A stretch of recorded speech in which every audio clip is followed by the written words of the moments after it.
Hello, Internet. This is SaR Martinian here with another episode of Ultimate Warrior with special guest star SaR Zootashoota. Hey there, guys. He's here on Skype, just kind of watching me play, and he might provide some color commentary. Okay, we've got a warlock. We know how I do with those. We've got a hunter, which is unreliable in arena to say the least. We've got a druid, and I like druids. We're gonna go with the druid. Okay. Emperor Cobra, Nourish, Argent Commander. I didn't realize he was a 6 cost. Huh. Anyway, decent card. Decent card. Well, Zuda, what do you think? Charge Divine Shield or the Nourish option for 2 mana crystals or draw 3 cards? Well, to tell you the truth, at the beginning, I don't like to load up on expensive cards. And like you said, the Emperor Cobra doesn't really look like a good option, so I would go for the middle of the road here and get the Nourish. Okay, we'll do that. Alright, okay. I'm not going to have a weapon, so the Spiteful Smith is useless. Mad Bomber is risky, to say the least. So Harvest Golem is our option. That's an easy pick. Okay, Fen Creeper, Savage Roar, Darkscale Healer. I think this is expensive for what it does. Savage Roar can be good, but Fen Creeper's a taunt. I'm gonna get that taunt. He's a solid one. Yeah, I gotta agree with you there. Okay. I hate this card. Destroy a minion, your opponent draws 2 cards. You are handing your opponent a card advantage. And unless you're killing a huge minion, that is just not worth it. Then you've got a Fairy Dragon, which is a solid card, or a Gnomish Adventure, which is also a solid card. We've got a little bit of card draw, but it's late game. I'd probably go with Gnomish Inventor here, to be honest. Yeah, get that card draw. Dat card draw. Oh, wow, this is an easy one. Decent card, amazing card. Dark Iron Drawer, 4/4, and give another minion 2 attack. That's nice and easy. Okay, and 3 cards that are kind of middling. War Golem is exactly on curve. Frost Elemental is kind of expensive for what it is. Frost Wolf can be good, can be bad. I'm thinking War Golem here. Really? Personally, yeah. Because right now you don't really have anything in the extremely late game. Frost Elemental, like you said, I think is a little expensive. And Frost Wolf Warlord, excuse me, I'm just not a big fan of, personally. Well, we got to remember, though, in the Druid deck, your entire point is to have that massive board control. And if you have massive board control, dropping Frost Wolf just gives you commanding board control. Yeah, but right now I don't think we really have the creature setup to have that level of board control. I mean, either way, I'm not saying that Frostwolf Warlord would be a bad pickup here. It's just that if it were up to me, I'd probably go with the War Golem.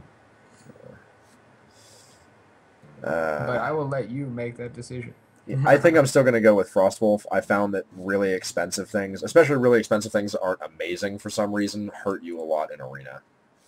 All right. So, going to try and err towards the cheaper, if for nothing else. Oh, man, this is so easy. All right. Overpriced card, decent card, and then there's Swipe. Gotta go with the Swipe. Yeah, that was just way too easy. Okay. Well, here's an interesting one. Earthen Ring is an okay card.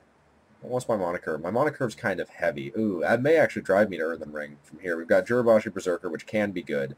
And we've got a Ventrico Mercenary, which once again can be good. But they're both kind of, they're more expensive cards. Yeah, Ventrico Mercenary, that extra cost for the rest of your minions really turns me off. Jurabashi Berserker is kind of a coin flip. If it gets wiped out by something pretty quick, it's useless to you. And its initial attack is really low, so I'm going to have to agree with you on the Earthen Ring right now. Yeah. Especially considering the level of high-cost cards we have. Okay. Oh, here's a tough one. These are all good cards. So Wild Growth gives you that awesome turn 1 or turn 2 extra mana crystal to get that momentum going. Chillwind Yeti is probably the best non-taunt 4-drop in the game. And then we've got another Fen Creeper for some taunt. Yeah, well, we already have a Fen Creeper, and we like do. I said, the Chillwind Yeti is pretty nice. Yeah, didn't we pick up that Fen Creeper earlier on? We did, yeah. It's right there.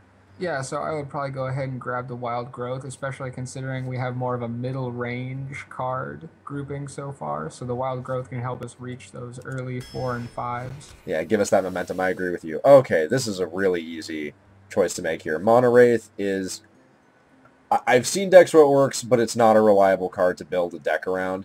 Ancient Mage, I don't use spell damage. I have nothing in there right now that does spell damage. Yeah, nothing. And I, even as a druid, like spell damage is not what you focus on. Young Priestess, a 1-drop 2/1 that gives other minions +1 health. You can't top it. Yeah, you can't go wrong with that. This is another easy one. You've got a Wisp, which is terrible, Claw, which is okay, and then a Druid of the Claw, which is basically a better Fen Creeper. Mm-hmm. Gotta go with that. Okay, we have a Razorfen Hunter, which is okay, a Reckless Rocketeer, which is a very expensive... basically, it's an expensive board clearer. Yeah. And then we've got Loot Hoarder. We don't have a lot of low-cost minions, and that's more card draw, which can't hurt. So Yeah, I definitely think the Loot Hoarder, and the main reason I agree with you on that choice is because with a deck like this, where it's kind of towards the higher mid-end, you're going to need to be able to draw cards if you get stuck in a situation with a lot of 4 and 5s and you don't have enough mana to play. exactly. Handed us another nice, easy choice here. Ironford Grizzly, 3/3 taunt for 3. It's just, it doesn't trade well. It's great in a Hunter deck, but not for anyone else. Corehound, same thing. It's too expensive for what it is. With only 5 health, it's not going to trade well at the upper end of gameplay there. So you end up just spending and losing it immediately. But Wrath is a great board clear or card draw. Either way, it does perfectly for both. Yep, Wrath is the way to go. Without a doubt.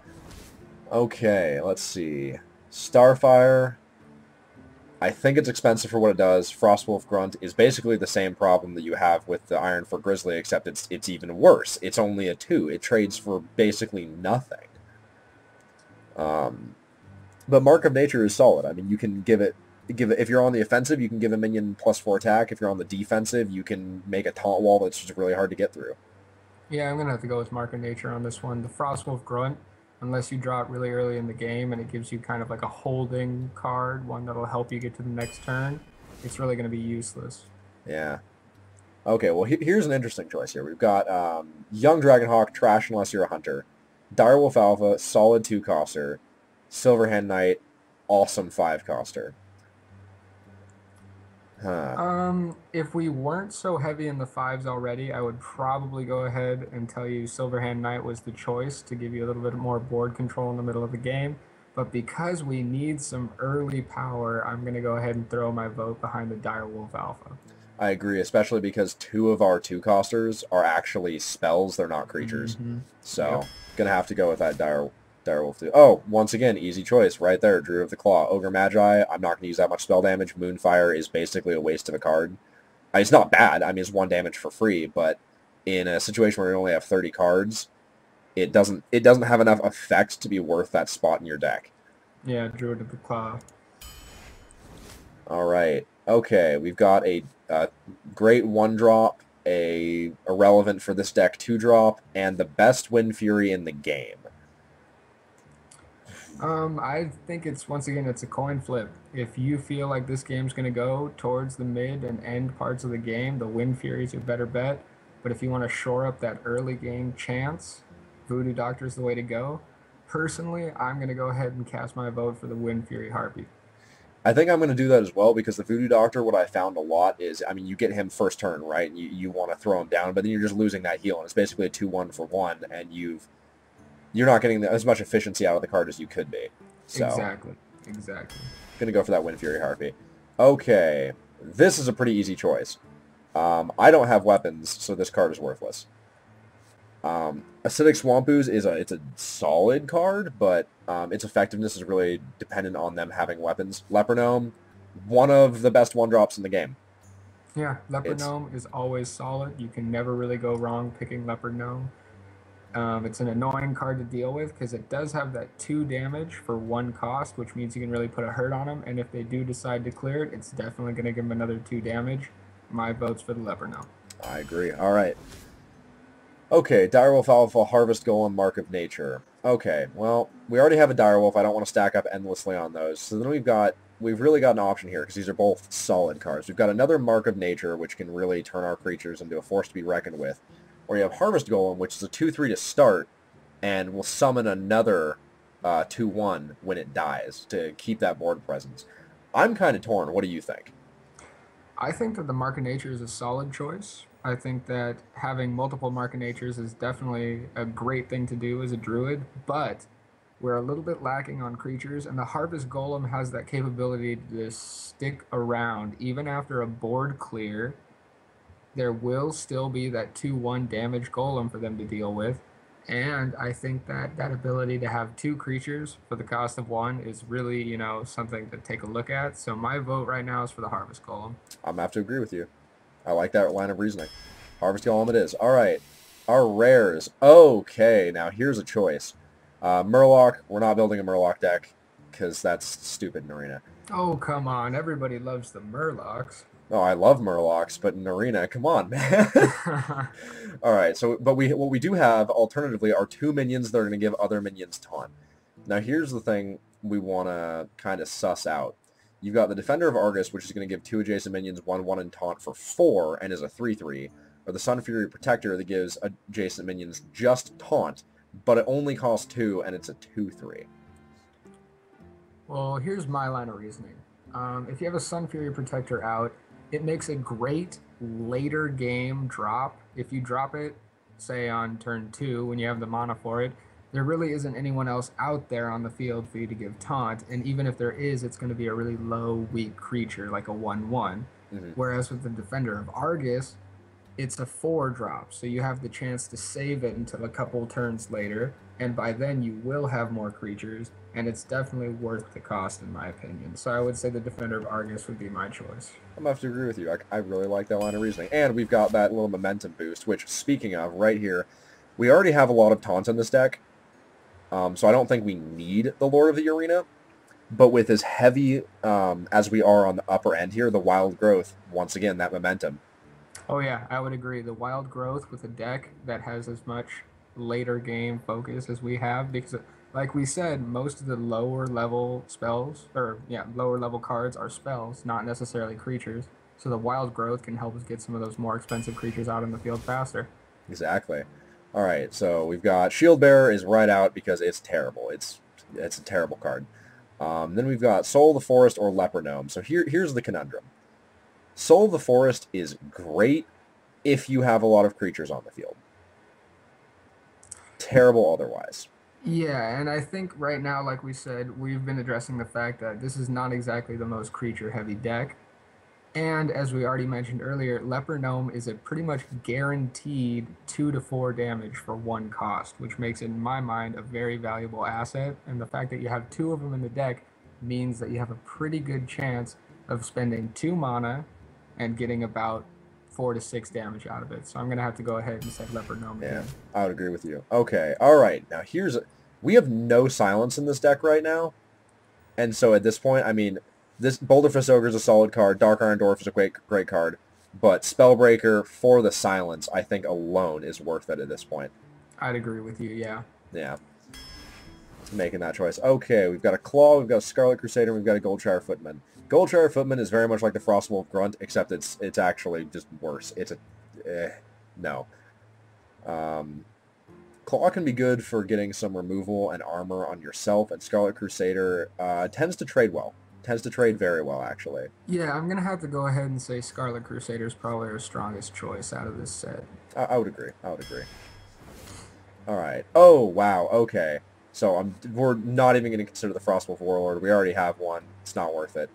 So now comes the question. We've got an Innervate, which can give us 2 Monitor Crystals on a single turn, which can once again help with that momentum, or an Ironbark Protector, which is an 8/8 taunt for 8, which is awesome. And my line of reasoning here is since we've already got those 2 Wild Growths, we might be able to get this out on turn 6. You know, I think I'm going to have to agree with you on that one. That Ironbark Protector is really going to help us out. And I don't think that we're so heavy on the mana cost that the Innervate is completely necessary. So I think that the Ironbark Protector is probably a little bit of a better choice. I would agree. All right. 5 cards left here. And okay, well, here we go. We've got another Innervate if we want it. Dollar and Mage, don't need it for obvious reasons. We're on a spell power deck. So we've got Innervate and Mark of Nature. Well, we already have a Mark of Nature, and as I said, stacking Mark of Natures as a druid is never a bad decision. True it's facts. Always pretty solid. We do have the 2 Wild Growths to help us with the mana issue, but one thing to consider, if you've got a Wild Growth and an Innervate in your hand, you could be getting that 8 cost Ironbark Protector out very quickly. You're right. That's a possible turn 4 Iron Bark. Exactly. So Or a it's a little possible... bit of a gamble, but I think it might be worth it. Yeah, I would agree. I would agree. I like that momentum boost. And another Innervate and Iron Bark Protector. Okay, well, here comes a real question here. Yeah, there are three very solid cards to pick from right here. Yeah, there are. Where's our curve at? Our curve is like this. It's very middle curve, very middle. I think we had another Iron Bark. Yeah, I think I gotta agree Yeah. with you. Just drive that little section up a bit. Okay. Swipe Soul the Force Moonfire. I mean, we've already Swipe. discussed the other two, and this is just, yeah, Swipe's the way to go. not a real... Okay, I don't want 3 Iron Barks. Yeah, I would agree with you. That's a waste. And Ancient And I think, Brewmaster, I don't use personally. Bouncing is not something that I strategize with, and Mark of Nature, can't go wrong, right? yeah, we've passed up a lot of Mark of Natures so far, and like I said, always great to have more than one. So I would definitely pick that Mark of Nature right about now. Indeed. All right. Okay, we got ourselves a rare. Imp Master, not a big fan of it. Yeah. It can be good, but, you know, just not for this deck. Shaman Yeah, deck, great. For the Bloodlust combos.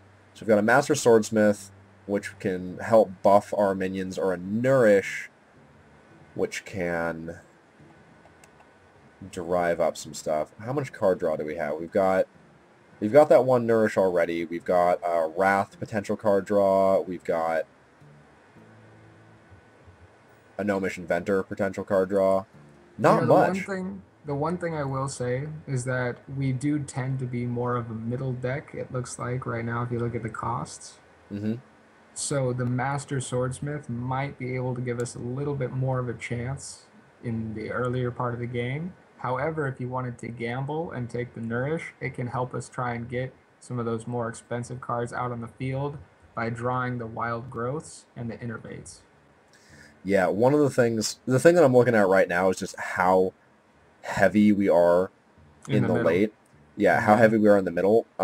It's a situation where if we make it to turn 5, that tempo advantage, or even, I mean, if with Wild Growth it could happen even faster, the tempo advantage could be very helpful, and we have very little in the line of card draw, and that's 3 cards. Yep. So I'm kind of favoring that Nourish, and that's our 30 card deck. So we've got 4 games.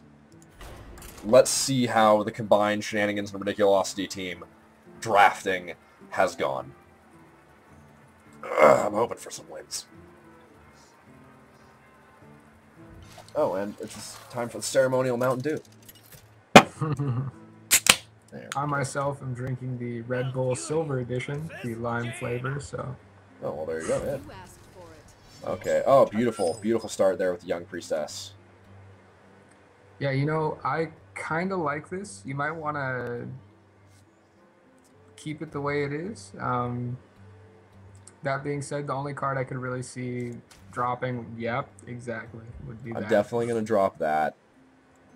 I'm kind of wondering if I don't... Because we've got a 1-coster and a 3-coster, and if we drop the Harvest Golem, we will have a much better chance of drawing that Wild Growth to cast turn 2.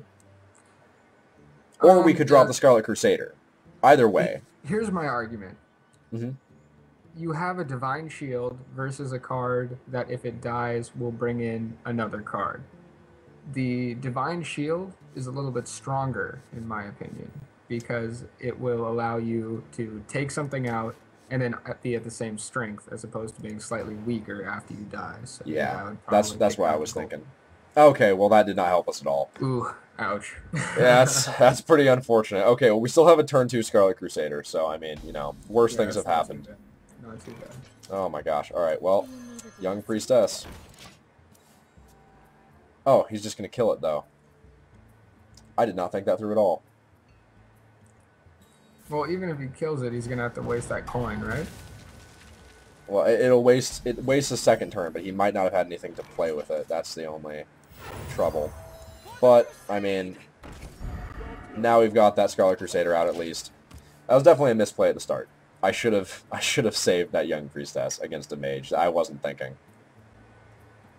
Well, I mean, he has the potential to do that pretty much any time, unfortunately, with a 1 healther, so I don't think he did too bad. Yeah, but see, with the Young Priestess, if I played it when I already had a creature on the field and ended my turn, I'm guaranteeing getting at least a health out of it. That's true. Yeah. So, okay, let's see here. We're gonna... The only thing we can do is armor up. So now the question is, do we drop the Divine Shield and trade for that so that I can get the damage, or do we just sit on it? I personally am a big fan of trying to prevent him from stacking creatures, so I would say Yeah. use the Divine Shield. It's not a card that you need to be concerned about later in the game. It's not something that you really need to hold on to. So even if he does end up using Fireball to take it out, that's a waste of 2 of his mana. And, you know, you did basically clear the board. So Yeah, and there you I go. would say you came out on top in that one. And there's that, Oh! there's that innervate. What the hell just... Okay, and we're back. We're going to cut out that first game because the something was happening with my webcam, and it just kept pulling us out of the game, and eventually, one of the times it pulled us out of the game, it actually crashed Hearthstone. So we ended up losing that first match by forfeit, not because we were doing bad. We were actually doing great. We were on track to win it. Which is really unfortunate and very, very annoying, actually. But, I mean, that's what happens. You use computers, sometimes they glitch out, right?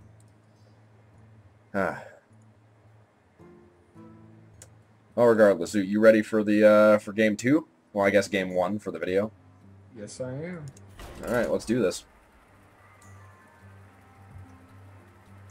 And hopefully, we won't continue to have this problem. Golden cards can be disenchanted for a lot of dust. That's true. Fun fact. When you get bonus golden cards, go ahead and take them down. Especially if you're still trying to build that deck. All right. Nose and mouth breather. We can't fight him. Come on. Al 75th. All right. 3 4-costers going first. Yeah, I'm just gonna go ahead and trash all of this. That's not an opening hand. 2 cost, 6 cost, 5 cost. It is definitively better because I have this 2 cost. I get the Defender of Argus anyway. Alright, well, can't do anything first turn, not the end of the world.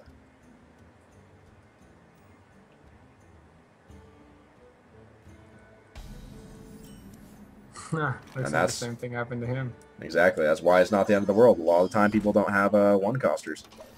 And now we've got that Loot Hoarder out. Give us some card draw, give us some potentially early damage.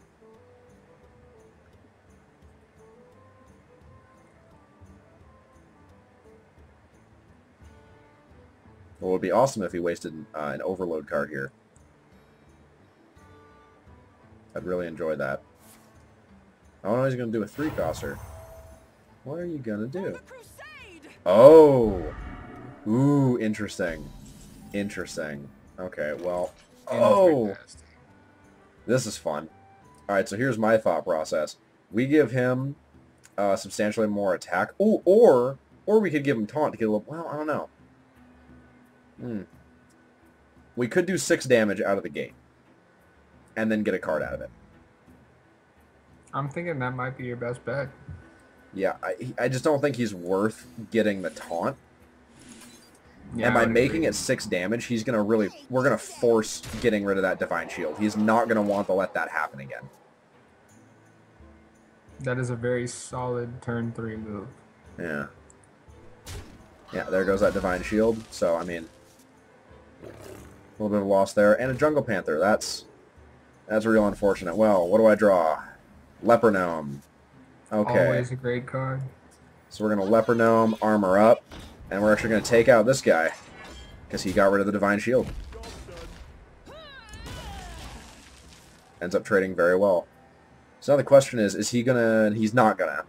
But he's going to attack me, and then we can trade the Leper Gnome for it, getting rid of a creature and doing 2 damage. Yeah, we're going okay. We're doing okay. Or you could continually pick away at his health with the Leper Gnome and force him to actually take it out. Nope, there's the silence. Now it's just worth trading. Yep, now it's just a trade. That's an easy choice. Alright, there's that Ironbark for the late game. Alright, well, get rid of that. Now the question. Fen Creeper or Druid of the Claw? I'm going to say Fen Creeper for right now. because he Yeah. has more of a chance of making it through to the next turn. And both of these are still going to die to the Fen Creeper, so no big deal. Mm-hmm. Yeah. Yeah, that's a good play.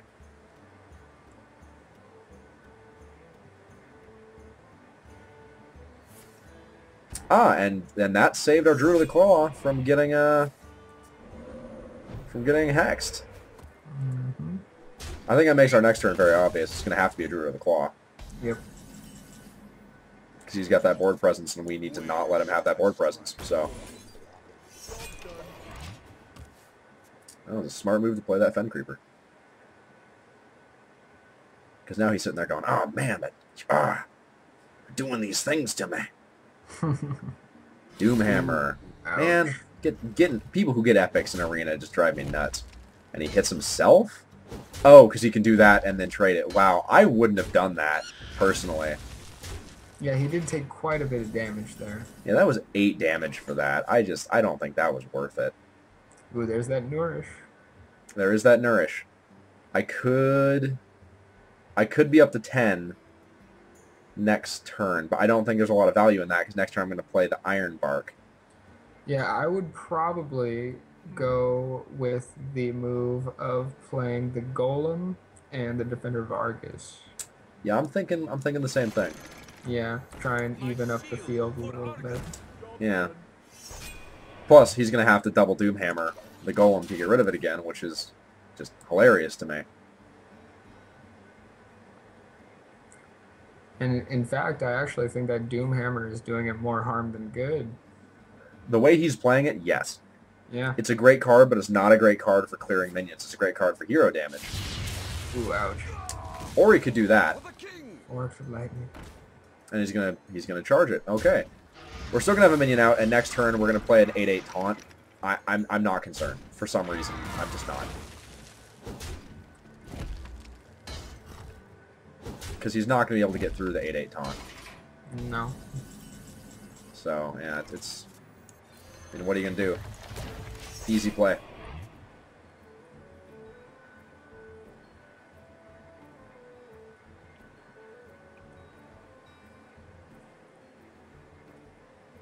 You can sit here. You can see he's not. He wasn't looking at anything for a moment. He saw that 8/8 taunt. Was just like, oh shit. What do I do with this? He's like panicking right now. Why didn't you play it in the middle of them? I don't know. That was a goober. Oh, I like that. Here's what I really like. Okay, drop that right. Mm-hmm. Now it's gonna die, and there's no two ways about it, which is kind of unfortunate. But give it 2 attack. Give that minion a turn to get ready. Oh, I don't. Oh, whatever. That just means it's gonna wail really hard next turn. Gonna clear that, and then I'm actually gonna armor up, and I'm gonna take care of this young priestess so it doesn't get any more out of control. Good move. Good move. And now next turn I have, what's that, 9, 14, 18 damage on the field. If he doesn't kill something, I win. Unfortunately, he can take out your Dire Wolf Alpha. No, he can't. He's gonna fork lightning like a douche. Okay, okay. Deal 2 damage and freeze it. Alright, he's trying to hold on to the field. He's trying desperately to hold on to the field. Successfully. I might... Oh, wow, that's actually kind of terrifying. And he hits himself? What is it with this guy and just taking hits? I don't understand it. I think he just values that board way too much. Alright. Here's what we do. We win Fury Harpy. He's going to have to take care of it. Mm-hmm. Then I'm going to Wild Growth for the card draw.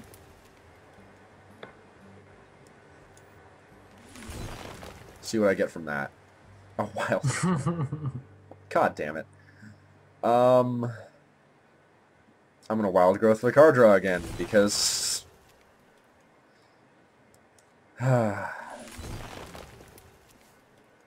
Oh my god. Fine. You know what? Fine. I'll take it. Like, all of those cards you want first turn, 3 in a row, like, late game. That is just... Oh! Congratulations. That's a bloodlust, and that's a win. Well played.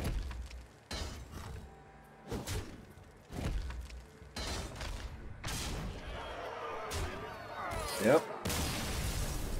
Well, good on him. You know, really what that game came down to was drawing a lot of early game cards late and a lot of late game cards early. Yeah.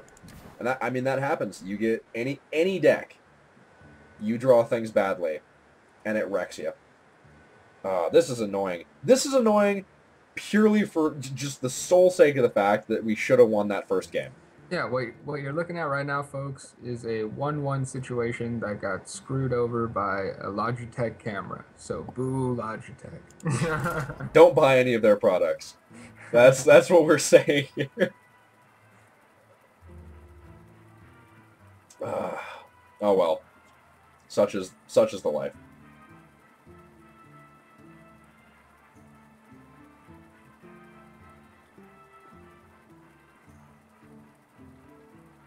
Dun, dun, dun.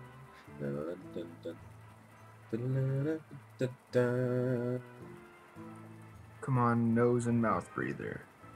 Oh god, no, what I really want to do is play against the worst player. Like that's the dream. Well, at least we're not playing against Cheater McCheaterson. Alright. Yes, there we go. There's the wild growth with an extra card. That just couldn't have gone better. I'm just going to keep it. Yeah. I think this is a really good series of turns here. I don't see a reason. You got a 1, 2, 3, 4 right there, man. We've got a you look 1. pretty dang good. We've got a 1, 2, 3. 4. Yeah, and a 0. Look at that. Well, see, the 0 is to get the wild growth out. You can count. Okay. Alright, so we're going to 0, wild growth it. And next turn I have 3 mana, which means I can just drop that. It's kind of unfortunate to have a waste of that 3, but, you know, what you going to do? Alternatively, we might draw a 2-coster and I can Leper Gnome in the 2-coster, and that would be a much better use. Yeah, I'd have to agree with you there. It all depends on what we draw here. Top decking hard the cards. Oh! Oh, yes. Yeah, we did. Yeah, we did. I feel like you just had a Yu-Gi-Oh moment. I had the biggest Yu-Gi-Oh moment. I need this card. Here it is. Alright, next turn, barring any funny business. Alright, you're gonna bluegill the Direwolf, yeah. And then are you gonna hit that? Oh, you're gonna double charge creature to clear my field? And take 2 damage anyway? Oh man! That sucks. You know what? I will take that. I will take that. Yeah, and I'll Gnomish Adventure to get a card draw. And I'll have a 2/4. There's a Win Fury Harpy. Alright.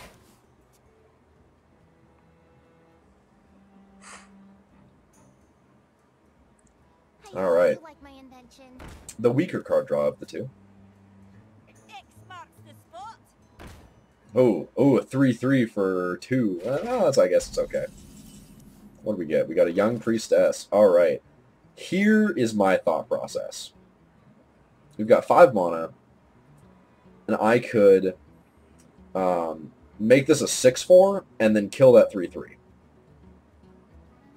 That sounds like a pretty good move. Yeah, I'm really liking that.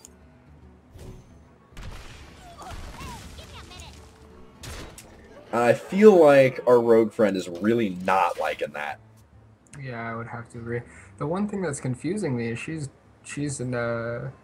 turned down a couple chances to attack you with her daggers. Yeah, I don't know what's up with that. Maybe she's saving it for. She might have some other cards in her hand that get effect from having a weapon out. You love my new recipe. Okay, it's a 2/1 now. This guy's toast. Oh, yeah. Well, that's how you clear it, I guess. Yeah, that was a good trade. Yeah, that's a very good trade. That's a good setup. All right. In response, I think I'm going to win Fury Harpy. That's where we start seeing that tempo advantage really come into play, because I'm getting the the first player tempo advantage with the second player heavier card play. Mm-hmm. This guy's toast. Okay, you're gonna do 2 damage, and then you're gonna hit it with the SI7 agent. All right, that's a good play. It's a good play. Hit me for 2. Well, But now she used 2 cards to get rid of 1 card that in all reality was not that important to your central play. So I think that you came out of that pretty well. I would agree. And now here's what I'm thinking. I'm down 3 health. This will heal 3 health. I got a Scarlet Crusader, and then I got a 1 cost. So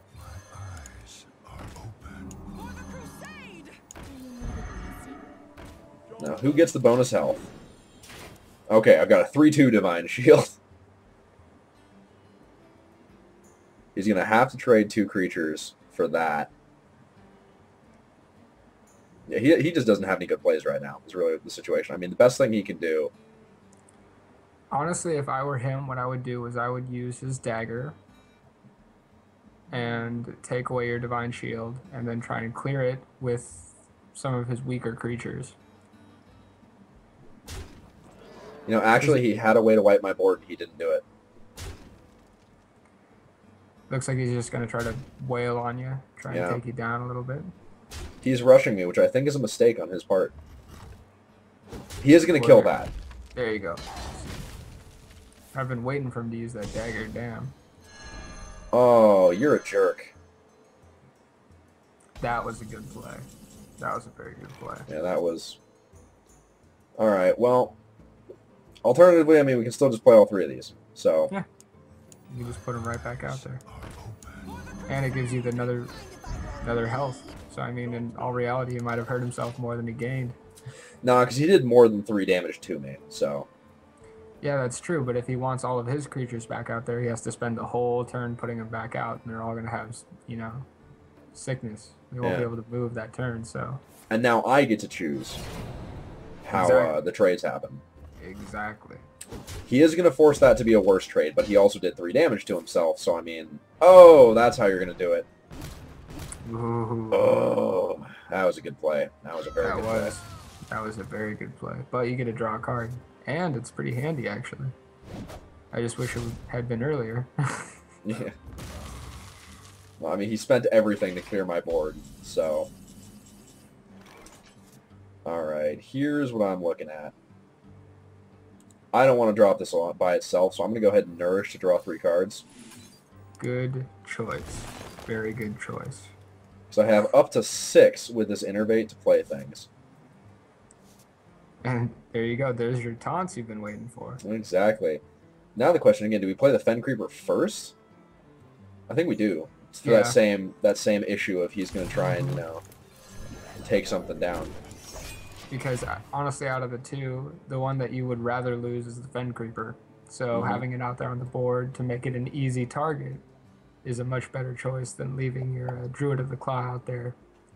Exactly. And it's still a 6 health taunt at the end of the day. Mm-hmm.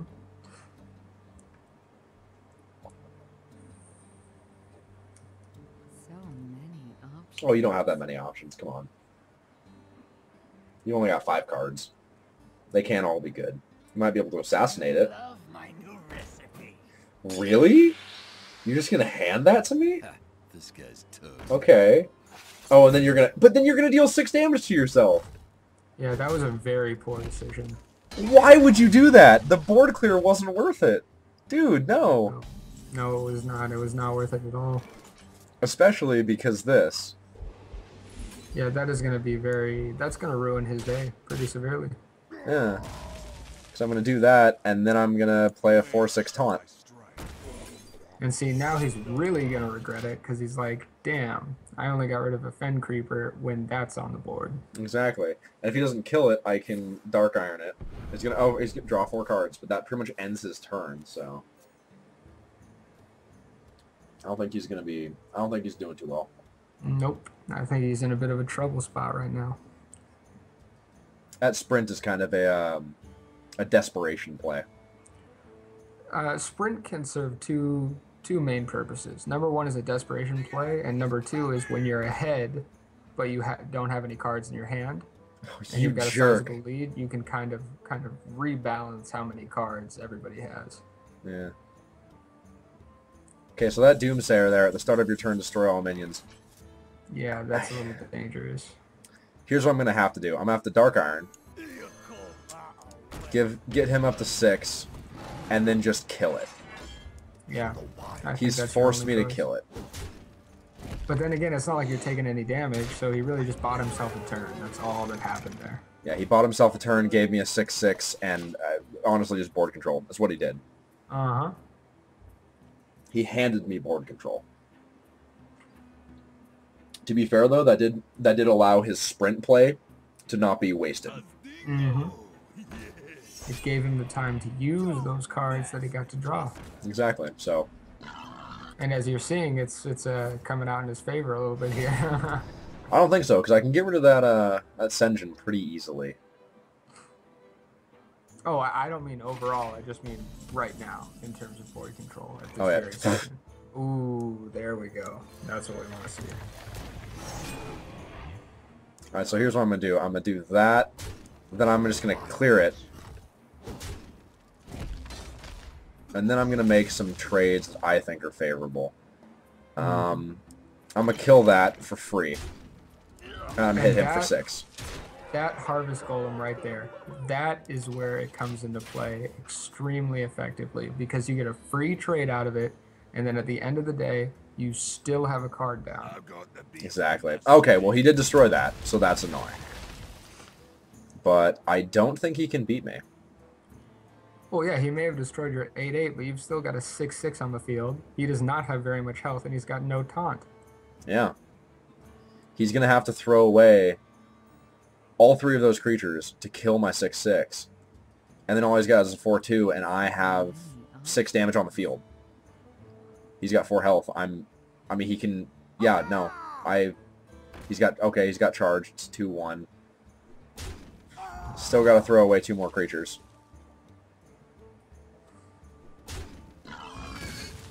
Okay, well, he can clear the field. Yeah, but not in a way that's really favorable to him. No, yeah, he's going to drop himself to, at best, 2 health.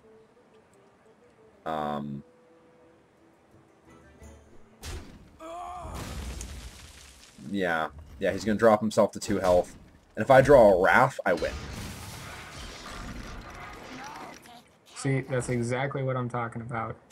There is your golem. Yep.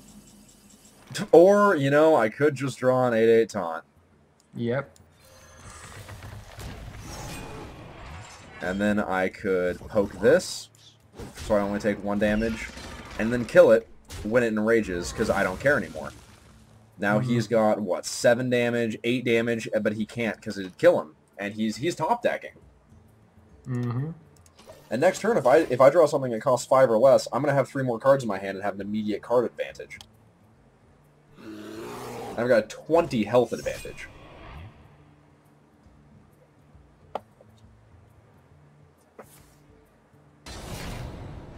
See, that was pointless. He should have attacked, and then... Oh, no, because he couldn't. It would kill him. Okay, well... And I win. Well played. Silence that taunt, and it's game over, big boy. Smack him for 8. That's game. That was a well-played game right there. I agree. All And right. I think what it really came down to in that game was just he had a lot of pretty decent cards, but he just did not use them in ways that helped him. I agree. He had some situations where he could have played a little differently, chosen not to clear the deck, bought some time, left the board the way it was, but instead he aggressively board cleared, lost a lot of creatures, and then didn't really have the combos or anything else to help follow up and start chipping away at your health. Yeah, he needed to sit on a couple of the turns where he didn't. Yep. He was being a little too aggressive there. Yep. Well, we're not fighting our worst nightmare, so... I kind of disagree. A mage kind of is my worst nightmare in Arena. Yeah, mages do tend to whoop on that booty, as we say.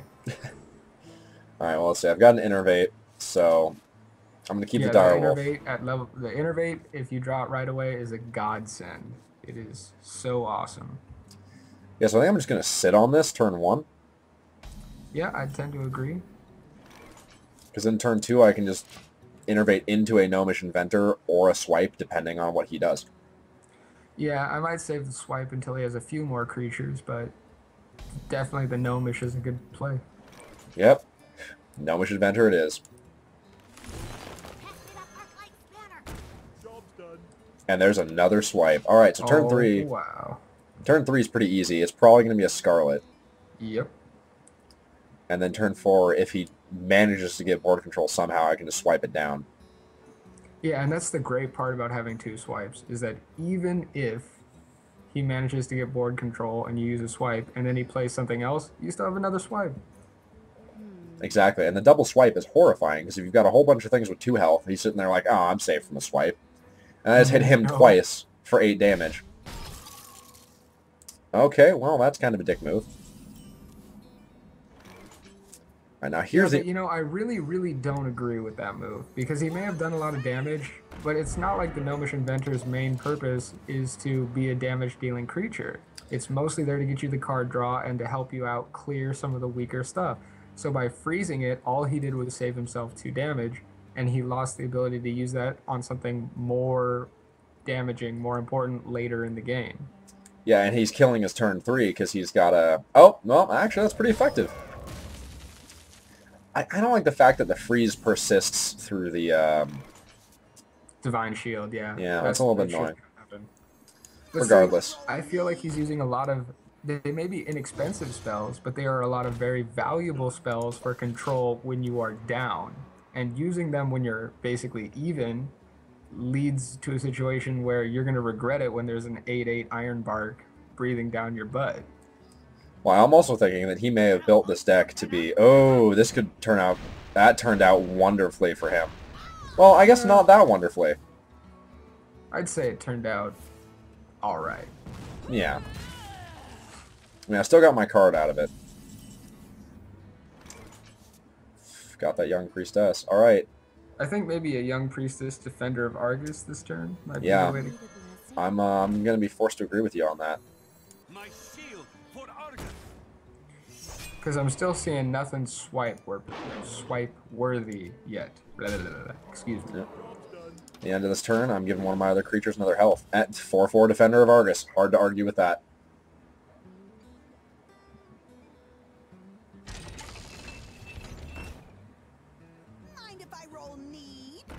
Well, he's making me hit that Demolisher, but that's not buying him a lot. Yeah, no. Especially because I can just swipe it and then not have to worry about it. Mm-hmm. And see, that's where having 2 swipes in play is very handy. Yep. It's going to clear his field, do a damage to him, and then I can hit him for 6. 7 because of swipe. I'm liking that. 8 because I can armor up. And look at that, folks. That swipe just really, really made him have a bad day. And now I've got a 3/5 Defender of Argus. He should have killed the Young Priestess. I think he overvalued the Direwolf Alpha. Oh yeah, I would definitely agree. I think the Young Priestess is a much higher priority target, especially considering it was already buffed when he made the decision. Yeah. Oh, that's annoying. Well, you know, I could just swipe it again. You could, but it's still pretty early to be using another swipe. I think maybe a Fen Creeper, put it out there, would be a good decision, because even if you lose the Priestess, you would still have another wall that's pretty sizable, and then you have another Druid of the Claw that you can choose what to do with when you need. Well played. Yeah, I'm liking that idea. So here's what we were talking about last time with the rogue who was over-aggressive. I'm not going to kill all my creatures to kill that, because I might be able to do something better later. And instead I'm going to sit this turn, get myself a 6 health Defender of Argus, and just wait. I'm just going to wait. What you going to do? Polymorph? Yeah, Okay. That's see, certainly a way. This is once again a great example of why you play that Fen Creeper over the Druid of the Claw. We have many secrets. Alright, now here's what I'm looking at. I'm looking at swiping that Kirintor Mage and then taking out his Lord of the Arena with a sheep. Yeah, I would agree with you entirely right there. That is a perfect decision. I'm a little bit worried that this is a counter spell, but I'm willing to take that risk. It was a counter spell. Yep. Well, that is annoying.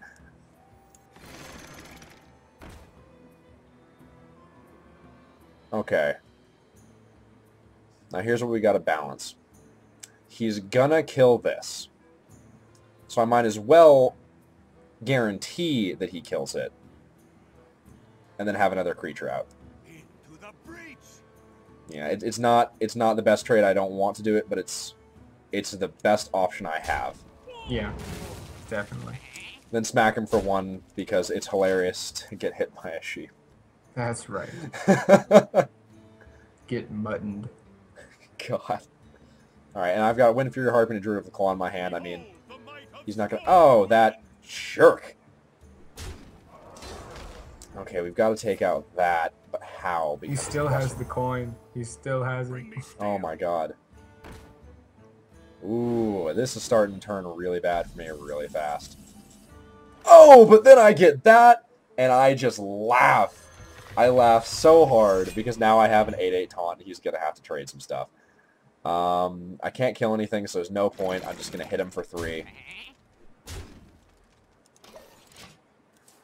He's going to have to trade out minimum 2. That is an MVS right there, folks. A most valuable sheep. Oh! Oh, what a jerk. Oh, my. Or I could have that second poly. Okay, well... You're quickly going from a druid to a shepherd. This is not looking good. I'm going to have to agree with you there.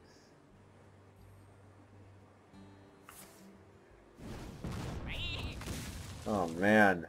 He really turned this around. Oh. 3, 3. Alright. Here's what we're going to do. What's his effect? Nekatsu. Okay, I'm not too concerned. We're going to Wrath for 3, and then just run these 2 into it to kill it, because we cannot let that stay on the field for another turn. That's a good plan. Then, we're going to Druid of the Claw and Taunt to make him uncomfortable. Then we're going to hit him for 1 because we can. Next turn, that is our top priority. We cannot let that keep snowballing that out. And the good news is he's used 2 polymorphs, which means I doubt he has more. And you have the Wind Fury. He drew a Malagos? You've got to be kidding me. Oh my goodness. Things are just looking very stinky for you right now. Right, well, let's draw that card from the Wild Growth because it's late game. See what we get. That's just beautiful. Alright. So we're going to drop, actually...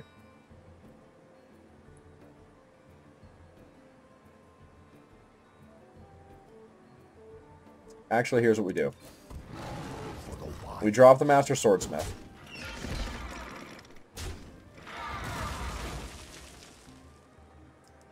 Then we drop this.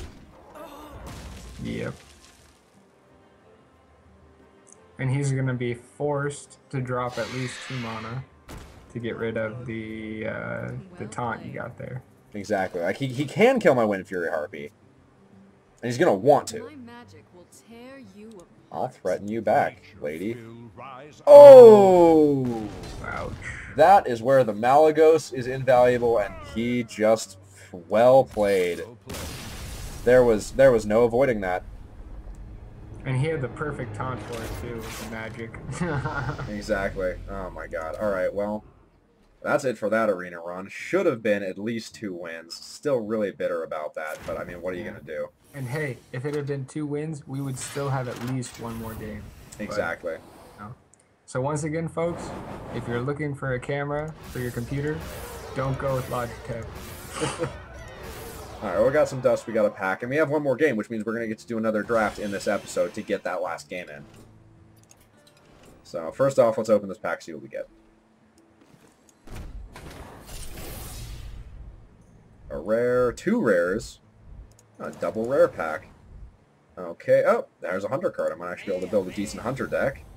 And I already had Equality and Demolisher. Yeah. Feeling kind of ambivalent about that. Yeah, that wasn't the best.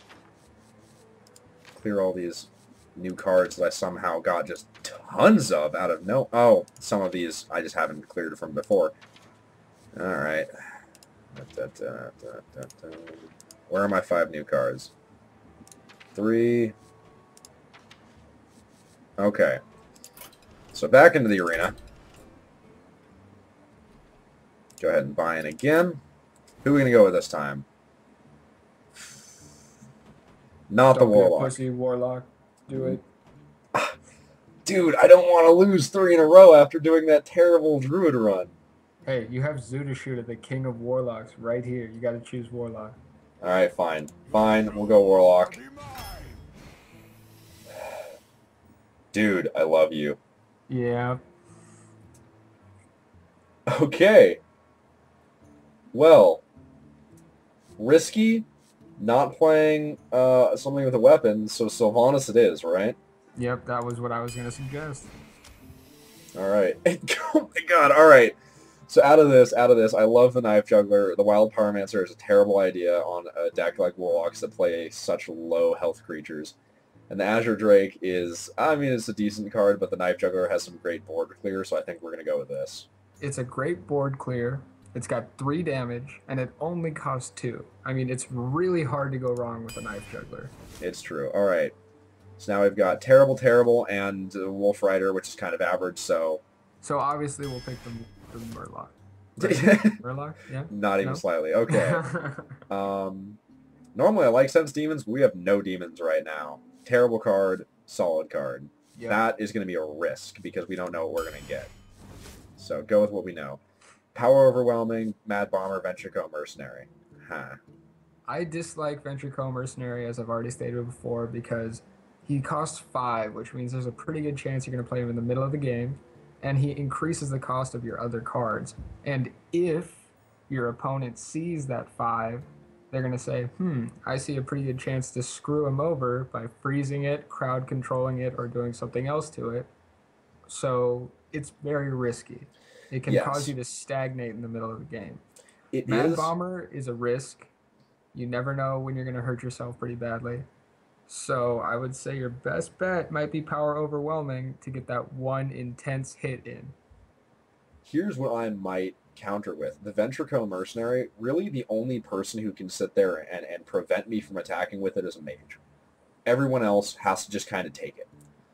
And That's true, but you don't know who you're going to play. it's true. But assuming it's not a mage, right? Mm-hmm. A 7/6 is terrifying. In my experience, people have avoided, they've just killed it outright. And if they don't kill it outright, I get a 7 damage hit in, and I either trade for something, or I just hit them for 7 damage. And then they're sitting there going, ugh, maybe I should kill it. I really don't want to let that happen again. All right. Well, I will trust your experience then, and we can go with the Ventrico Mercenary. Yeah, the Power Overwhelming is solid, but I'm just not trusting. Oh, yes. Okay. Normally I would say Summoning Portal, but we have no taunt right now, and without a taunt, Summoning Portal is just a target, Mm-hmm. and it just goes down. So between these 3, Fairy Dragon's okay, but Jungle Panther is a 4/2 stealth. You're guaranteed at least a preferential trade. Yep. So, gotta go with that. Alright, Drain Life, Shadow Bolt, Cult Master. Ooh. Yeah, this is tough. You got some potentially good card draw. You got just a good solid damage spell, or a 2 damage to health, which is basically the same health difference as Shadow Bolt, but man. This is kind of, any one of these cards could be good. Yeah. Here's what I would say. Drain Life will allow you to life tap again and maybe get some card draw. So it's not a bad choice. But you and I both know that there are plenty of times when there are creatures on the board that are just too strong for you to kill with the creatures you have. And Shadow Bolt is the perfect answer for that. I'm going to have to agree with you. I'm hesitant to give up the Cult Master's card draw, but at the same time, I really love that Shadow Bolt, and we're so early, and I think we can get some card draw later. We're just not going to be able to pass it up again. And also, the one thing I would say is because you're playing a Warlock, if you really need card draw, it generally means that you have an advantage out on the field. If your opponent has more cards than you, barring the fact that they're like a rogue and they play sprint or something like that, you know, Yeah. life tap's not always a terrible option. All right, here is my... We're going to go with Blood Imp. I'm telling you that right now. Oh, yes, we are. Stranglethorn Tiger is a great card. It's an all-around great card. But we already have 2 5-costers, and Blood Imp is a buff to everyone, and it's one of the best first-turn plays. Mm-hmm. So gonna have to go with that. Okay, we still don't have any taunts, so Summoning Portal's still an issue. This is still too much. Shattered Sun is just a solid all-around creature. Yep. Gotta go with it. Okay, a rare. Oh, this is too easy. Argent Commander is a solid card. Questing Adventurer can be good, can be bad. Sunwalker. Taunt, Divine Shield, 4/5. Yeah, I don't see how you could take anything else in that situation. I agree. All right. All right, well, we're discarding the Stormwind Knight because it just doesn't have enough damage to justify the cost, in my opinion. So this is kind of tough, though. Do we want another creature with the Divine Shield, which, I mean, awesome, or Soulfire, which does 4 damage for free with the downside of you have to discard a card? Here's my argument. Okay. Silver Moon Guardian has Divine Shield. That's all well and good, but you're spending 4 on him, and he only really has 3 attack. So he really isn't that terribly large of a threat. You might be able to get a good trade out of him, but most of the time when you're playing a 4-cost card, you're looking for a trade of something that has maybe 5-6 health. So I would say that the Soulfire is a better bet because even if you have to discard a card, you still have that fallback of life tap. It's true. It's true. We'll go with that. All right. Oh, well, this is pretty easy. Tarn Warrior, not a very good taunt. Can be good, but especially on a Warlock where you've got absolutely, nothing to buff him other than Power Overwhelming. Just not going to be a good play. Silvermoon Guardian, he's an okay card. Zoot just discussed it. I tend to put a little bit more value into it than that, but I agree it's just an okay card. Succubus, a 2-cost. A 2-cost 4/3. You discard a card, but in a Warlock deck, for a 4/3 for 2, who cares? Exactly. That is beautiful. All right. We already have this, so no. That I don't think is worth it. Ooh, hold up, though. Huh. Archmage has 7 health. He's really hard to clear off the board. I'm not sure, since we don't have very many summoning portals, I actually don't think we have any right now, that we need a taunt, per se.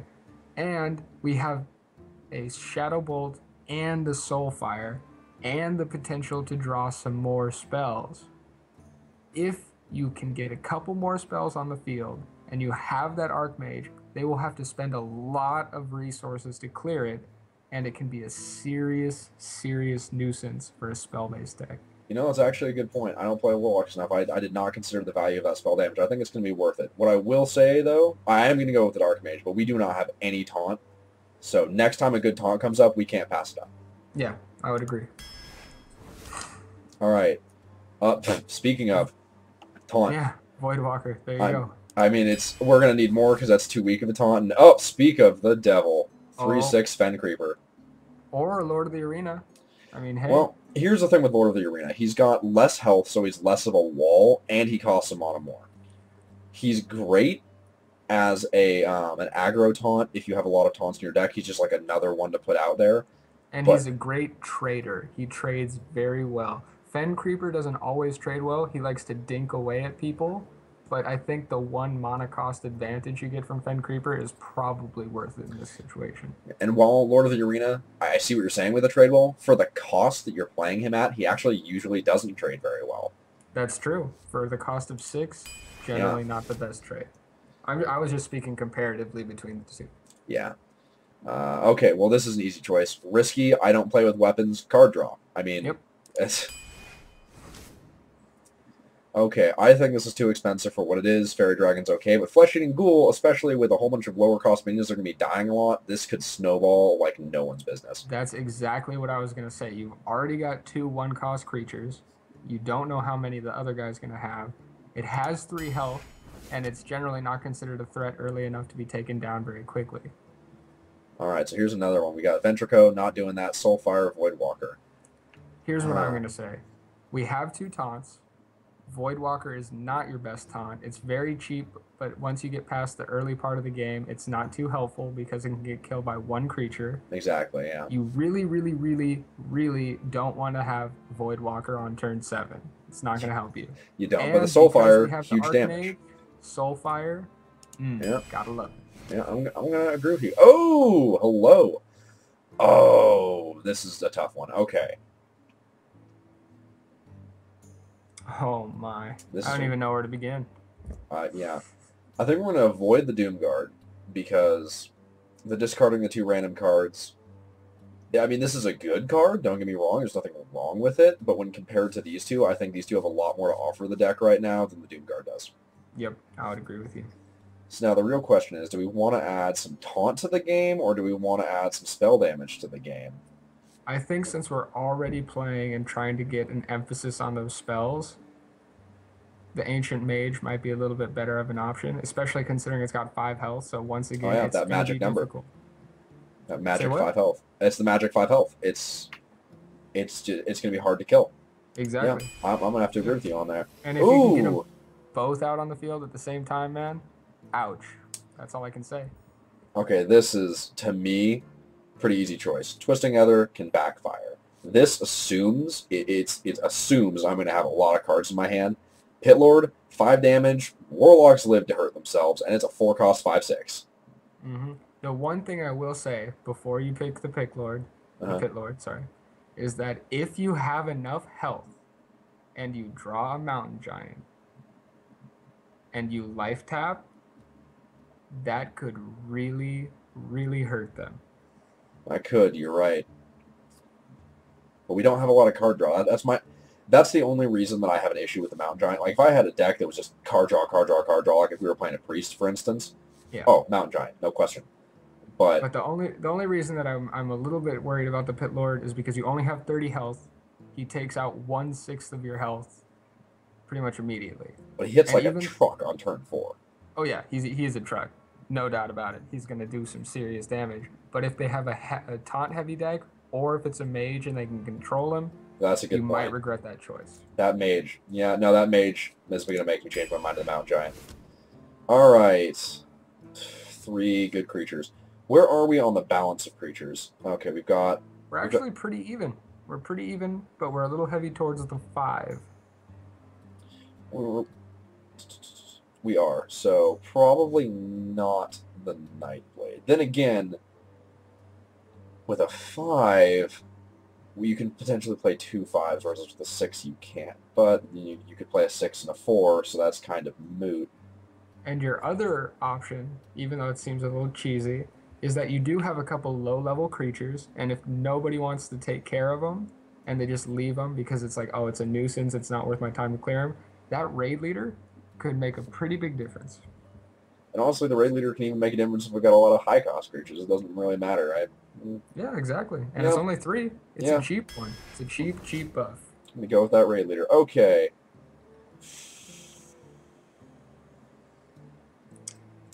I don't think we need the Novice. We've got a lot of low-cost creatures. Yeah, but the Novice does offer the draw a card. It gives you more chances to begin the game on a pretty good setup, and it could help with the Mountain Giant. But I would say that the Jungle Panther or the Booty Bay Bodyguard are probably better pickups in this situation. Yeah. I don't... Normally, I'm not, a huge fan of the Booty Bay Bodyguard because it's an aggro taunt with relatively low health. But when I've got such a low taunt, as we do in the deck, this Booty Bay Bodyguard at least usually kills whatever killed it. Yes, but the Jungle Panther does offer a preferential trade situation, and it's only 3. You're right. That's... Yeah. Look, Okay. hey, Frostwolf Grunt, you got a cheap taunt right there if you want it. Well, that's a crappy taunt, though. I don't want to waste a card on I'm that. just giving you a hard time. All right, I would let's probably see. go Harvest Golem right here. Yeah, I'm going to have to agree. This deck is, built at 3. Oh, this is easy. This is real easy. Sense Demons, I mean, it's better because I've got a lot more demons in the deck now, but board clear and a 6/6 for 6. Yeah, I think you got to go with them. Okay, I've already got one, don't want any more. Iron for Grizzly, I'm alright. And Corruption, I can take out one of their big monsters. Mm-hmm. Or just clear the board because I don't like them. Okay. Soulfire. You're right, because of the spell damage. You're right. Yep. We don't need... I think people are going to really, really dislike your spells. Oh, what a beautiful card right there. Good cards, but Taz Dingo. Very few situations which I don't pick Taz Dingo. Alright. Discussed in the last draft of this episode why I don't really care for these cards that much, and we don't have any silence, so... I would say the silence is your pick, yep. Yeah. Alright. Ooh. Alright, so in this set, I'm actually going to go with a Raging Morgan. I totally agree with you.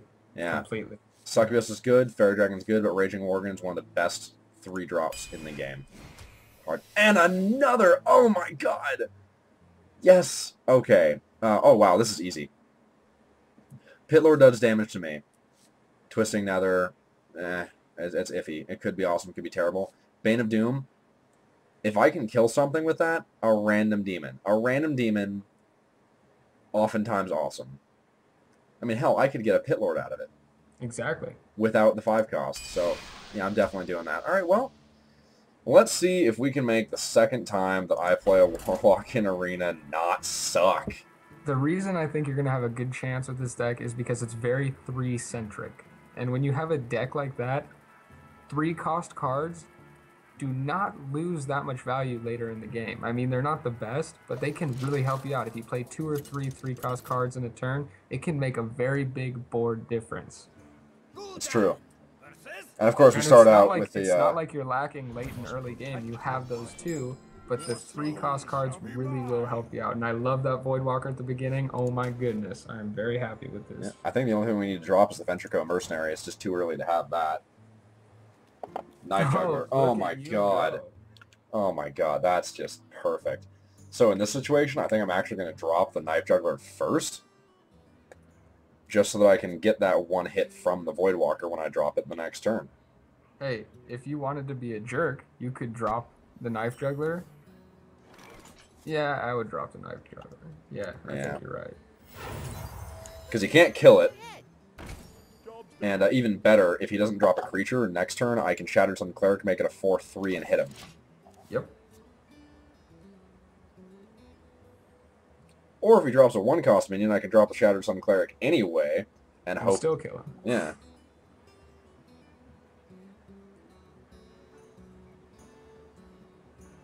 Wanna blow something up?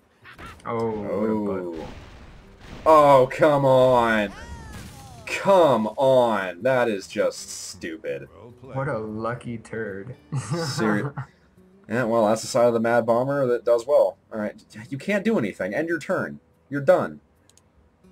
Your soul shall suffer. Yeah, that's right. You threaten his soul. I'll threaten the butts out of his soul.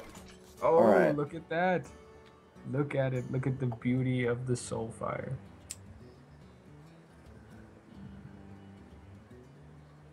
I'm going to drop the Voidwalker before I do that. Yeah. Just because I want to actually guarantee that I can play that. What do I lose? Come on, lose the Corruption. Ah! Okay, well, you know. Such is the way. Mm-hmm. I still got that Raging Worgen, so, you know, no, it's not like I'm hurting for third turn. Yeah. Honestly, I'd say you probably have the better third turn drop. Even though it is unfortunate you lose the buff. Yeah, I think I would have... The thing that would have been most valuable to me would have been to lose that Corruption, because Corruption is not a great card this early in the game. Yeah.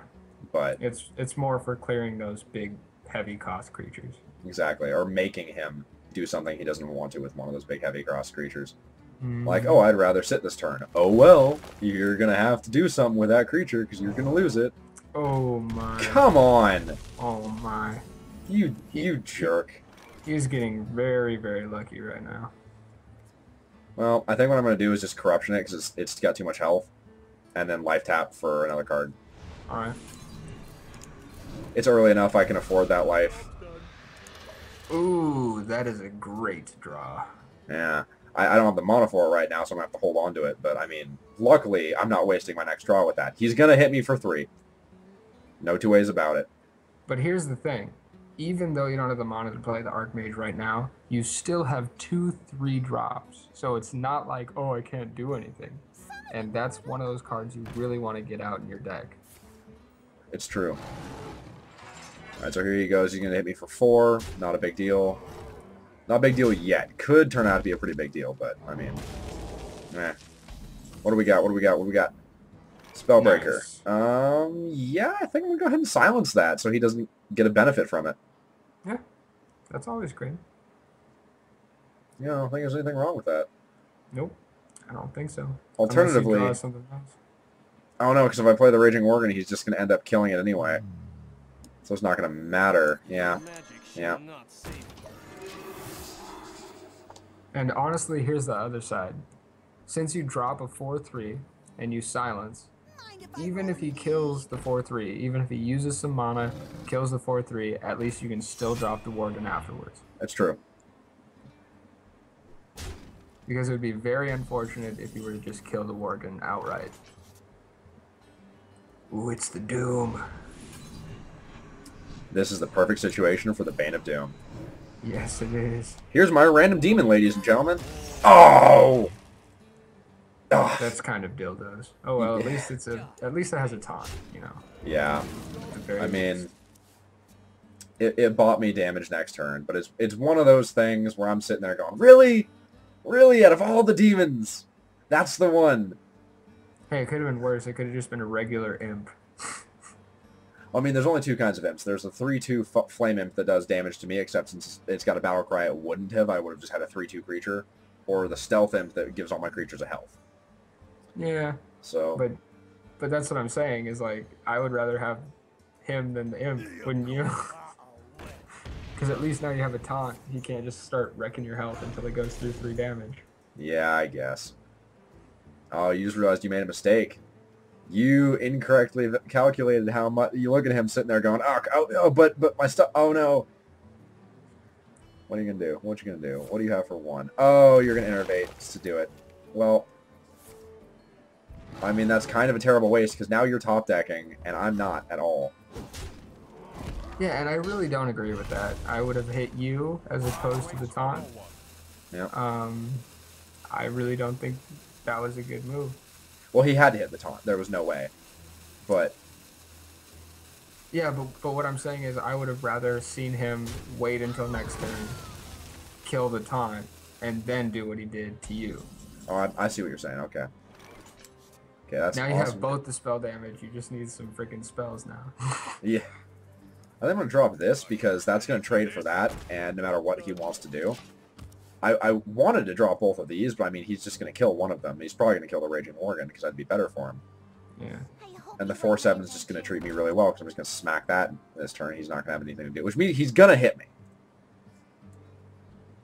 There's no ifs, ands, or buts about that. He's gonna hit me as opposed to the creature, but I mean, But at if the you end of the day. draw a Shadow Bolt or a Soulfire anytime soon, he's going to be in some deep, deep doo-doo. Oh man, that's just everything he's playing is just turning out wonderfully for him. Okay, this is what we do. This is what we do. We drop Ascension. Then we drop a Raging Worgen. Yep. Because that Raging Worgen next turn will be awesome. We can drop him down to 2 because he still can't get it. And now if he wants to attack with that Fennec Reaper, he's going to lose it. Yeah.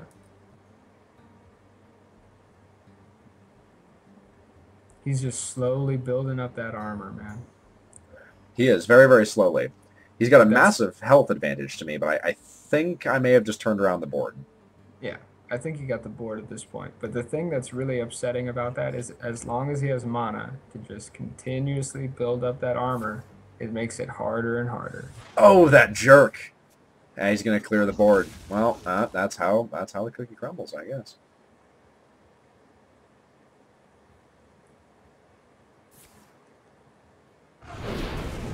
Oh, come on. Oh my.